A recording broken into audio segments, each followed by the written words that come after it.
ఈ ఆధునిక కాలంలో ఆడవారికి సాధారణంగా 40 నుంచి 45 ఏళ్ల వరకే సంతానం కలిగే వీలుంటుంది. ఆ తర్వాత కాలంలో ప్రెగ్నెన్సీ, పిల్లలు పుట్టే ఛాన్స్ తక్కువే. అలాంటిది ఆఫ్రికాలోని ఉగాండా దేశానికి చెందిన ఓ 70 ఏళ్ల మహిళ కవల పిల్లలకు జన్మనిచ్చి ఈ ప్రపంచాన్ని ఆశ్చర్యపరిచింది. 70 ఏళ్ల వయసులో కవలలకు జన్మనిచ్చిన ఈమె పేరు సఫీనా నముక్వాయ. దీంతో ప్రపంచంలోనే అత్యంత పెద్ద వయసు కలిగిన నవమాతృమూర్తిగా నిలిచింది. ఆమెకు ఆపరేషన్ చేసి ఒక పాపను, ఒక బాబును బయటకు తీశారు. ప్రస్తుతం వారి ఆరోగ్య పరిస్థితి నిలకడగా ఉంది. ఆమె కూడా చాలా యాక్టివ్గా ఉంది. 1992లో భర్తను కోల్పోయిన నముక్వాయ ఆ తర్వాత 4 ఏళ్లకు మరో పెళ్లి చేసుకుంది. దాదాపు 20 ఏళ్ల తర్వాత సఫీనా ఐవీఎఫ్ పద్ధతి ద్వారా ఓ ఆడబిడ్డకు జన్మనిచ్చింది. అయితే ఆ పాప పుట్టిన వెంటనే చనిపోయింది. దీంతో మానసికంగా ఎంతో కృంగిపోయింది సఫీనా.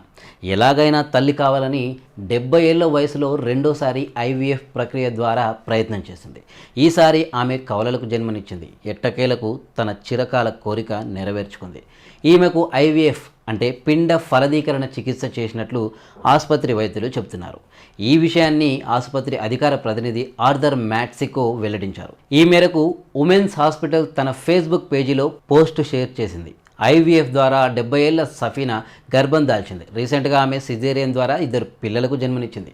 వారికి ఒక పాప, ఒక బాబు. తల్లి బిడ్డలు ఆరోగ్యంగా ఉన్నారు.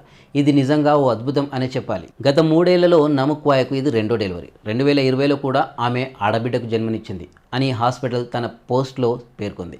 ఈ వయసులో కవలలకు జన్మనిచ్చిన సఫీనా ఆఫ్రికాలోనే అత్యంత పెద్ద వయసులో తల్లైన మహిళగా రికార్డు సృష్టించింది. అయితే గతంలో దక్షిణ భారతదేశంలోనే 73 ఏళ్ల మహిళ ఐవీఎఫ్ పద్ధతి ద్వారా కవలలకు జన్మనిచ్చినట్లు చరిత్ర చెబుతోంది.